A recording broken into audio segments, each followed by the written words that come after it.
Welcome to Info Hazard, the number one source for news that was so going to be certain. Like, I had such a great topic about how we were stuck in Iran forever, but then a peace deal got signed. So, this is the number one source for news and humility. I am your host, Phil, joined with me by my good friends, David and Dan. What's going on, boys? Just nibbling on some humble pie. God, We're not out yet. I ate the It's whole not plate. over. I ate the whole plate. What do you mean it's not over? They No, signed the leave peace leave deal. a few pieces, dude. What do you mean we signed a peace deal? They can't even agree on what's in the peace deal, dude. You know, some people are like, there's $300 Well, billion. it's secret, okay? Trump is like, there's no $300 billion. You know, Israel might keep fighting. Lots of international treaties are secret and also definite and public at the same time. Everyone And the knows this greatest about the ever. Treaty of Versailles. Everyone closed their eyes and signed it and put it in a sealed envelope and said, we're done with that particular thing. Certainly no more world wars will come of this. That's how I remember it. I'll walk you through the disaster that is my preparation, okay? I'll put it up on screen, but I got this kind of hilarious juxtaposition of news stories that I thought was the final score, the final update before I could just ignore getting updates on Iran because they didn't matter, right? So, two news stories. Trump says he is canceling fresh strikes on Iran, hints at possible peace deal. Next news story. Trump says the U.S. will hit Iran very hard tonight, threatens to seize Karg Island. To me, that was like, okay, nothing matters. Like, he's going to say one thing, it's not going to happen. He's going to say another thing, it's not going to happen. It's going to be like all the updates on the Ukraine war. They're like, Russia's on the verge of defeat. Oh, Ukraine is doomed. They're going to be overpowered by resurrected T-17s or whatever it may be. Right, except that bullshit is coming from the mouth of our president, or from his Twitter account, or his wannabe Twitter account. Yeah. Well, I mean, that's a good question. Maybe that is the difference. Okay, so obviously my heuristic here was wrong. When I talk about heuristics, I'm not sure that's like a word that everyone knows, but that's a general rule, like a guideline, basically. My heuristic for this was I'm going to pay attention to a news story until I get enough contradicting reports. And then if I get enough contradicting reports in quick succession, I'm just going to set it to the side. I don't need to pay attention to it anymore because there's some conflict, some information war. Now, that warring information came from one source in this case. It was the president. Warring with himself. Yeah.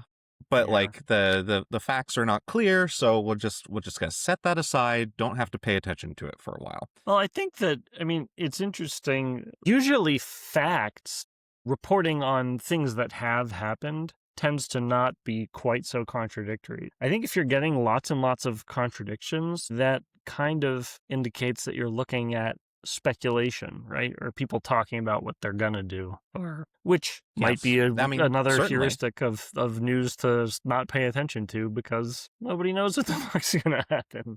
Another good heuristic was this hearsay. This would be more effective if I was just drowning out hearsay. I mean, it is hearsay, right? These are all just plans from one person about what they're going to do, but it's the one person involved who has the ultimate power to either retreat or send ground troops. It doesn't help that he can't make any fucking decisions. I think you asked us to think about some of our heuristics of when to ignore a news or when to start ignoring the news. And I have many, but one is basically to ignore anything that Donald Trump says. And that's Donald Trump specifically, but also mostly everybody, because if people are saying things and they're on the news, they are there marketing something, right? You don't just go on the news to deliver objective facts and analysis. They're invited on because of the news source's agenda, and they go on because of their own agenda. So you should basically pay no attention to the factual content of things that people say on the news. Yeah, just there's no shortage of those stories, which is such a shame. We have infinity crappy news stories to sift to on a weekly basis that are tweets or Truth Socials or Reddit posts or whatever from famous people that like, wow, what an inflammatory thing they said, or it's like, what a controversial thing they said, but ultimately just something they said, not an action, not something that affected the real world in any way other than outrage and clicks. And pumping up whatever it is they're pumping up. Yeah, I think that's one of the main ways to look at his contradictions is he's manipulating the stock market to make money. He says they're going to attack, oil goes up, he makes money. He says they're not actually going to attack, oil goes back down, he makes more money because he knows what's going to happen. Yeah, I mean, that is some of the speculation I've seen. There are suspicious trades on the oil futures market that kind of line up well with some of these, but I mean, even the trades he's disclosed, he just a month or two ago, he released some document that details what stock trades he's made while in office. And he did stuff like buy a bunch of Dell stock right before announcing a big defense contract with them, and the stock spiked. Classy. Yeah, I mean, is it even corruption if people are just too tired to even care about you? We're not too tired. We care. Fuck you, Donald. Cut it out. Okay. So this is another thing I wanted to talk about in the heuristics section of when we can stop paying attention to a news story is like, am I just being 90% of the American news consuming public here and just giving up too soon? Am I just allowing myself and justifying my desire to just tune it out and stop paying attention, stop worrying about the future? I think that it's really important to manage your information diet, and your whole point about news being inflammatory is true in many cases. We're in for 3 more years of bad news, right? This guy is really, really incompetent and malicious and corrupt and all that. Unless he's impeached, then it's a marathon, not a sprint. You need to pace yourself with your news consumption. It's very healthy to put it away for a while, to focus on the things that are real and present in your own life. Well, in that case, then it is important to have these sort of heuristics. Like, we need to be selective about what we consume. And I was so certain that I could put this in the no longer worrying about it pile. That is just out of my hands. None of the updates matter. But here we are. So what does that say? Does it say that maybe this is also bullshit? maybe I was right. And the peace deal that got signed with the secret details and one of the belligerents not signing on to it, maybe that's just something that we should ignore.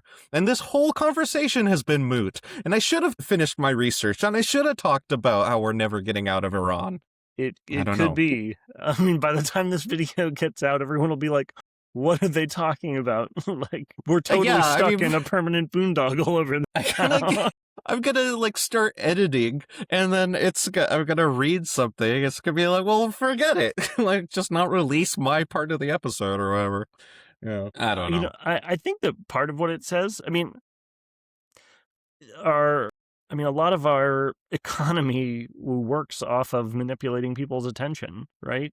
They kind of know when things get boring and when things become noise, and they know how to create a spectacle and how to grab the headlines, how to keep something out of the headlines. I think with whatever this peace deal is, it's probably secret because it sucks and it looks bad, and they probably did it not because of the timing to manipulate the media, but because they were desperate to get it done. But I think that is another thing that or I can sympathize with getting that sensation of being roped back in after you had finally gone and meditated and realized that this isn't something I need to pay attention to anymore. And all your hard work is gone. This is probably not good for us as a podcast, but I've got a little thing from a Pew Research Center saying that over the last 10 years, fewer and fewer Americans are closely following the news. But that makes sense. That also a positive thing? Like maybe more Americans have gone away and meditated and... No, you don't think so? Because we are giving that advice, essentially, to, we are a news-heavy podcast giving the advice, pay less attention to news. If you get that information, it also makes me think, and maybe this is your hesitation too, people are being less informed. They're being less prepared for the challenges that are just outside of their experience. I think it's bad that people are so full of despair they don't even want to know what's happening. A controversial take, probably. Yeah, well, I think it's good that people are so full of despair that they're burying their heads in the sand. That's good. Okay, that's a reason. It doesn't say that in the survey that's why. That's okay. I that can is a read between the compelling lines. reason why. It's compelling to me personally, but perhaps there is some element there of healthy behaviors, of being less addicted to our phones. So now that I'm saying that out loud with my physical human mouth, I know that's absolutely not true. No, They're just not electronics watching are news. just better and better at monopolizing our attention. They're truly the most terrifying addiction that I have. Yeah, probably a mixture of reasons why people are consuming a little bit less news.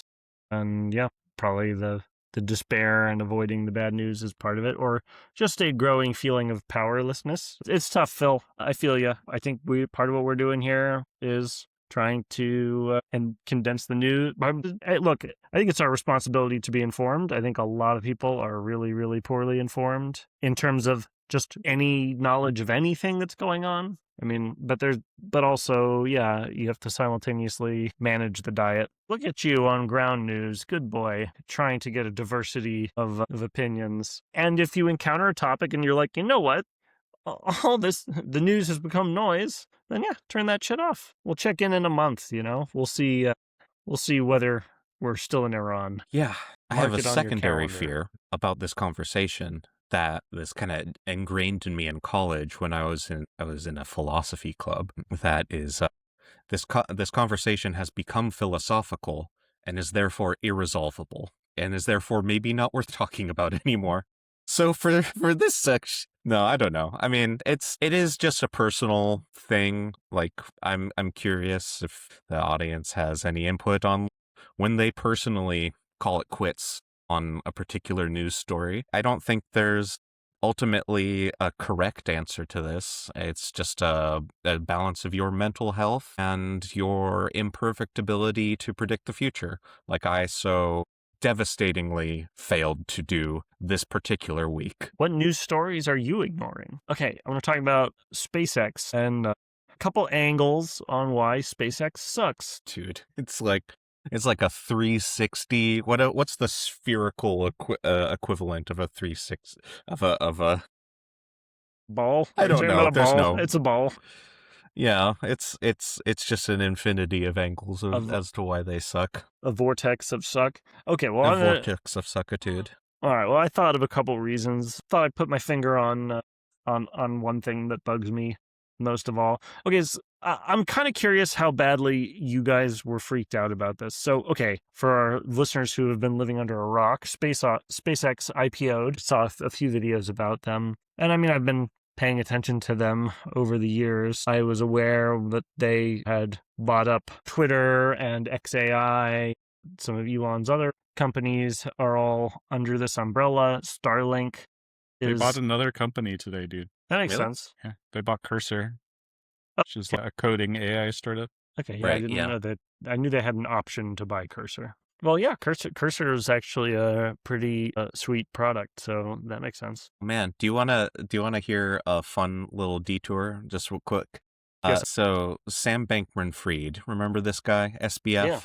Yeah. He went to jail for fraud because he gambled with investor money without telling them, basically. So it turns out that if he had gotten away with it and held those positions, he'd be one of the richest men alive today, because he bought, like, the positions he took out were on OpenAI, Anthropic, and Cursor. He had a crazy 100x return on the stocks that he bought, but they were sold as part of the settlement.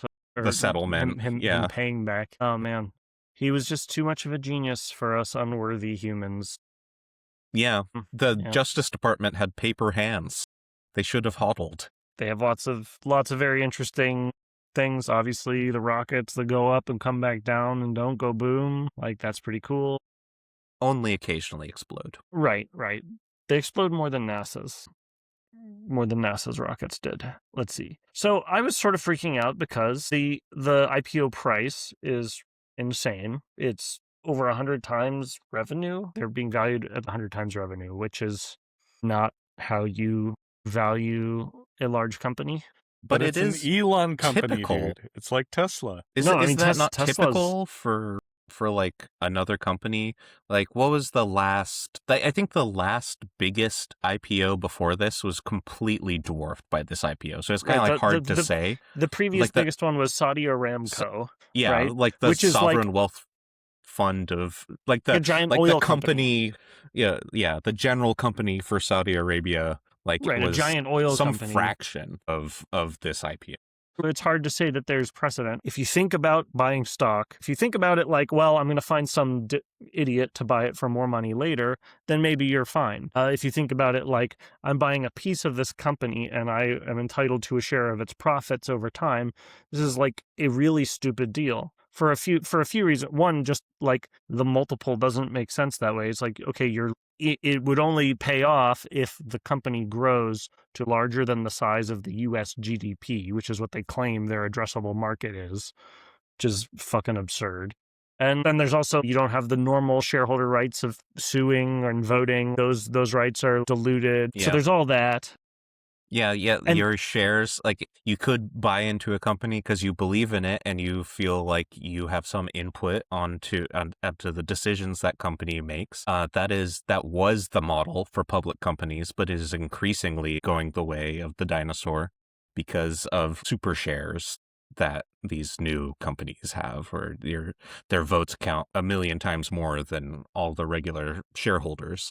right, I didn't realize that Facebook was like this, but I learned. If one good thing came out of this fucking bullshit, it's that I kind of learned a few things about this.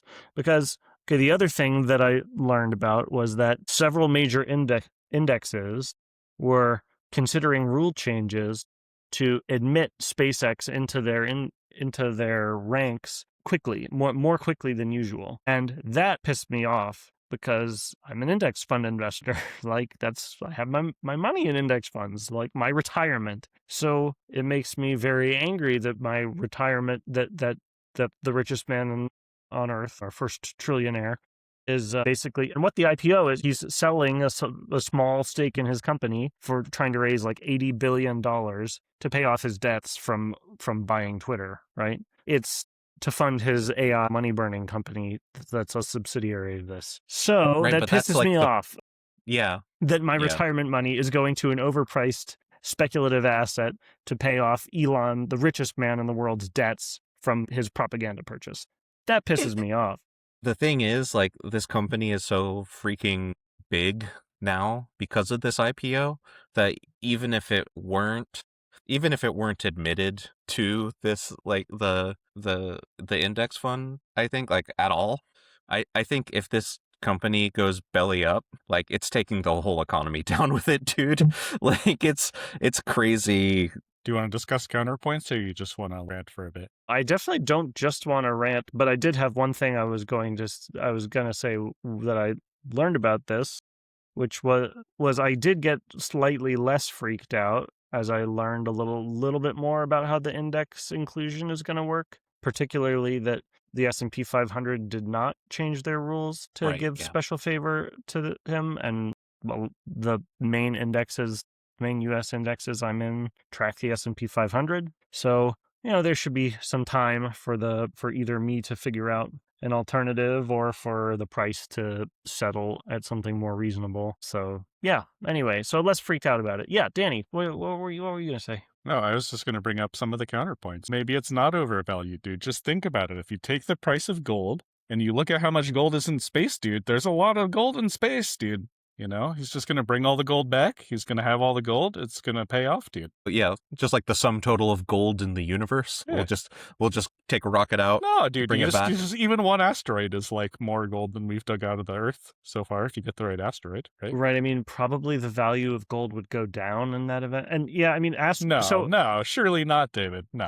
Yeah, asteroid mining is one of the future business lines that they envisioned in this prospectus. Which is to say, it's just not a serious document, right? That's part of the reason that it's bad that the company is valued this much, because they're basing their valuation on science fiction technologies that they're probably never going to get to. Elon has become this false idol of ambition and progress in America, in the world. Elon Musk didn't invent rockets. Other Nazis invented rockets. Yeah.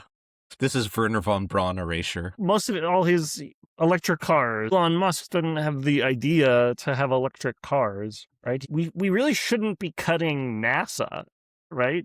This radically innovative organization that has catalyzed human progress and has actually gone to Mars, right? Actually sent probes to Mars. Like, yeah. Well, where's the shareholder value in that, David? There's no NASA IPO, is there? The whole thing is publicly owned. So, yeah, with the shareholder, we're all citizens. And, you know, if you're going to be all businessy about it, you could say all of us citizens are shareholders in NASA. We all benefit from it. But yeah, I was gonna say, like, I don't know if you guys are aware of this. There's a rover, a NASA sent rover on Mars that's holding a sample that is fairly likely to contain strong evidence of ancient life on Mars. Interesting. There was a mission the analysis required is fancy, and they would need to return this sample back to Earth to do that analysis. They had a mission planned to do that, but that return mission's costs were estimated at $10 billion, and so it was cut. Man, that's like 1/30 of an Iran deal right there. 1/30 of an Iran deal. It's 1/8 of a SpaceX IPO fundraise. It's pathetic to me when people think that Elon is just such a brilliant, innovative guy. I can hand it to him on a few things. It's like most billionaires don't put their money in anything interesting at all. And like, I like that he puts his money in interesting things, but he shouldn't have all this money. The U.S. I don't like that he puts his money in interesting things, because it's like then it becomes associated with him, and he's terrible. I'm just saying, like, all Could you else imagine equal, if like anyone else invested in Tesla and before it became successful, and the electric car revolution in America wasn't associated with this absolute fucking genocidal dipshit? Like, genocidal. Yeah, he has killed hundreds of thousands of children. Yeah, but that was just because they were poor, not because they were of a certain ethnicity. Oh, that's right. Yeah. What I'm not good with is people just thinking like that this is the way for people who are putting their savings into this company because they're like, this is awesome. This is how the future is going to get made, is by Elon Musk. It's like, God, I hope not. I hope not. That pisses me off. I don't know. What do you guys think? Does that bug you? Does that crack your top 3 things that bug you about Elon and SpaceX? No, it's an unprecedented concentration of capital into the capitalist class. Like, it's a massive robbery of the working class. I think that's probably my number one gripe, that he's stripping wealth out of the hands of working people and into the hands of rent seekers. All right, I'm gonna go hot take version here, and I'm gonna say I'm glad. This is great, dude. Yeah. So one of Rome's richest guys was named Crassus, and the way he accumulated his fortune was he ran a fire brigade made out of slaves. Whenever your building caught on fire, they would show up, and he would offer to buy the building while it was on fire. And if you sold it to him, he would put out the fire, and otherwise he would let it burn down. So he's a real estate baron like Donald Trump. But look at how much. Also, he started like fires. But look at how much more genteel our rich people are now. Like, you have to like spend so much time explaining to people how they're being robbed. Danny, right? We've set up this whole harm minimization thing to make it a little less painful to get fucked by rich people. But his reach is so much more. Like, how many homes did Crassus burn down? Like 10,000 maybe over the course of his career. But like, how many people has Elon killed through like gutting USA? Economies of scale. But like, if Crassus were alive today, he'd be doing much more with more technology. What I was going to say, we have a modern scale and modern like tyrants and modern like monsters. So yeah, Elon is better than the oligarchs of 2,000 years ago. He's also better than the Nazis of 75 years ago. Yeah, see, exactly. Progress. You know, we're slowly getting better, dude. You just imagine in 1,000 years when rich Nazis people will pick be the your good pocket, you won't even be able to tell, dude. We'll be like, oh boy. It's like vampires, right? The vampire could like drink all of your blood and kill you, or he could drink like 1/10 a person's blood from 10 people, and Danny, this point sucks. This is definitely this is in the category of like when it's like least useful to bring up the Nazis. It's often useless, but like if you're leaping over the low bar of being a better person than Oscar Derlinger or whatever, like it's not it's not a great contest you're in. Yeah. I mean, Danny's argument is fine, but no, I mean, it sucks, right? Like, okay, I'm not saying this is the worst thing ever, right? No, so totally. Being able to point at other worst things, be like, no, this is great. See, there was this other worst thing. It's like, okay. Yeah, so I'm just pointing out we're trending towards less worse things. I don't know about that. I don't think we're on a clear trend, from 2,000 years ago. Dan, Phil's point is good. The concentration of wealth and the trillionaire, whatever, the minting of our first trillionaire is pretty a pretty sad moment, especially he's to a see fake-ass trillionaire. He doesn't really count, dude. When we get a real trillionaire, that's who we'll remember. Not Elon Musk. What? What do you mean?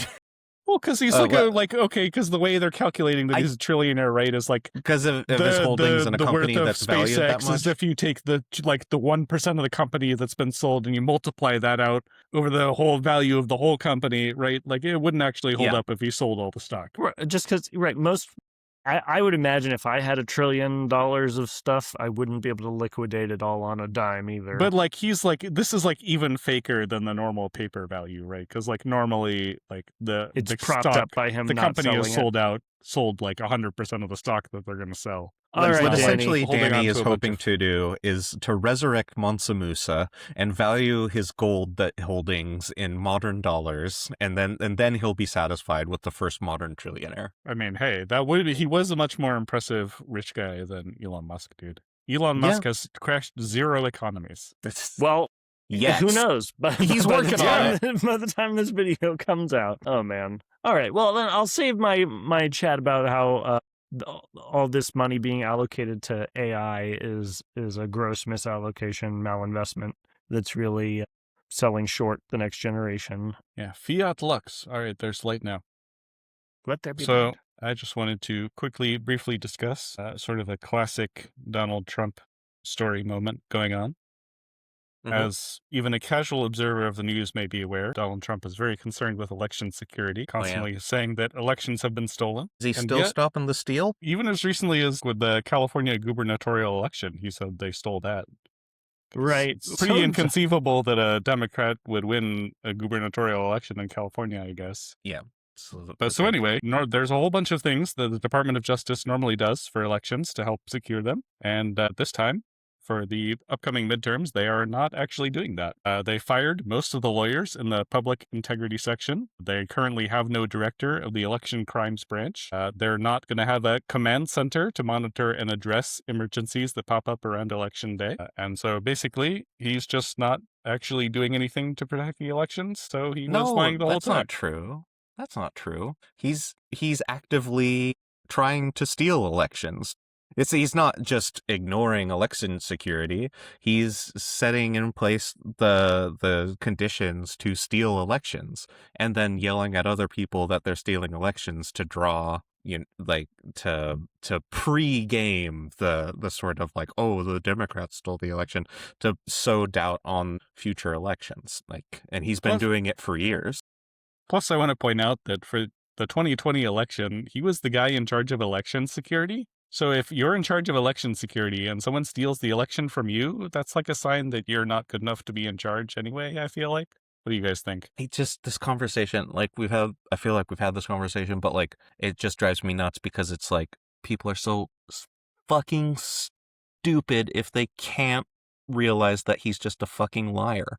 He's always been a liar. He's been caught in so many lies. He's constantly lying. He's just a liar.